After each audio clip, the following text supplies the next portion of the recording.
అందరికీ నమస్కారం. Welcome to our channel. మన దేశవ్యాప్తంగా ఉన్నటువంటి రైతన్నులందరికీ కూడా ప్రధాని మోదీ గారు మరొక అప్డేట్ని అయితే తీసుకురావడం జరిగింది. ఎవరైతే దేశవ్యాప్తంగా రైతులు ఉన్నారో వారందరికీ కూడా ఆయన కీలక ప్రకటన జారీ చేస్తూ కూడా ఆదేశాలు అయితే జారీ చేశారు. ఇప్పటికే పీఎం కిసాన్ సమ్మాన్ నిధి పథకానికి సంబంధించి డేట్ అయితే ఫిక్స్ చేసినటువంటి ఆయన ప్రతి రైతు కూడా వెంటనే ఇలా చేసుకోవాలని, ఇంకా చాలామంది రైతులైతే ఇలా చేసుకోలేదని, ఎవరైతే ఇలా చేసుకుంటారో ఇది అప్డేట్ చేసుకుంటారో వారికి మాత్రమే డబ్బులు వచ్చే అవకాశం ఉందని కూడా ఆయన కీలక ప్రకటన అయితే జారీ చేశారు. ఇక ఏ రైతులకు డబ్బులు పడుతున్నాయి ఏంటనే వివరాలన్నీ కూడా మీకు అందరికీ కూడా నేను తెలియజేస్తాను. దయచేసి వీడియో చూస్తున్న ప్రతి ఒక్కరు కూడా ముందుగా వీడియోను ఎక్కడా కూడా స్కిప్ చేయకుండా చివరి వరకు చూడండి.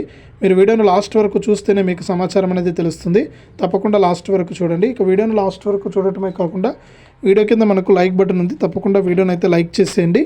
అలాగే పక్కనే షేర్ బటన్ ఉంది, ఆ షేర్ బటన్ పైన నొక్కి మీ బంధువులకు స్నేహితులకు ఈ వీడియో లింక్ అనేది షేర్ చేయండి. వారు కూడా మీతో పాటు ఈ ఇన్ఫర్మేషన్ అనేది తెలుసుకుంటారు. అంతేకాకుండా ఇలాంటి అప్డేట్స్ అన్నీ కూడా మిస్ అవ్వకుండా మీ ఫోన్లోనే తెలుసుకోవాలంటే తప్పనిసరిగా వీడియో కింద మనకు సబ్స్క్రైబ్ అనే బటన్ ఉంది, సబ్స్క్రైబ్ చేసుకోండి. సబ్స్క్రైబ్ అయిన వెంటనే గంట వస్తుంది, ఆ గంట పైన నొక్కితే మళ్ళీ పక్కనే ఆల్ అనే గంట వస్తుంది. ఆ గంట పైన కూడా నొక్కితేనే ప్రతి అప్డేట్ను కూడా మీరు మిస్ అవ్వకుండా తెలుసుకోవచ్చు. ఇక ఆ వివరాలు చూద్దాం. మన దేశవ్యాప్తంగా ఉన్నటువంటి రైతులందరికీ కూడా మన ప్రధాని మోదీ గారు మనకు పీఎం కిసాన్ సమ్మాన్ నిధి అనే పథకం ద్వారా మనకు 6,000 రూపాయలను అయితే అందిస్తూ ఉన్నారు. ఇక రైతులంతా కూడా మనకు ఈ పీఎం కిసాన్ సాయాన్ని పెంచాలని డిమాండ్ చేస్తున్నారు. ఇక ఇప్పుడు ఇస్తున్నటువంటి 6,000 రూపాయలకు మరొక 6,000 రూపాయలు అదనంగా చేసి దాదాపు 12,000 రూపాయలు ఇవ్వాలి ఒక్కొక్క రైతుకు కూడా అని వారైతే ఆదేశాలు జారీ చేస్తున్నారనమాట. ఇక ఈ 12,000 రూపాయల విడుదలలో భాగంగా రాష్ట్ర వ్యాప్తంగా ఎవరైతే మనకు రైతులు ఉంటారో వారందరికీ కూడా ఈ 12,000 రూపాయలను విడుదల చేయడానికి సిద్ధమయ్యారు.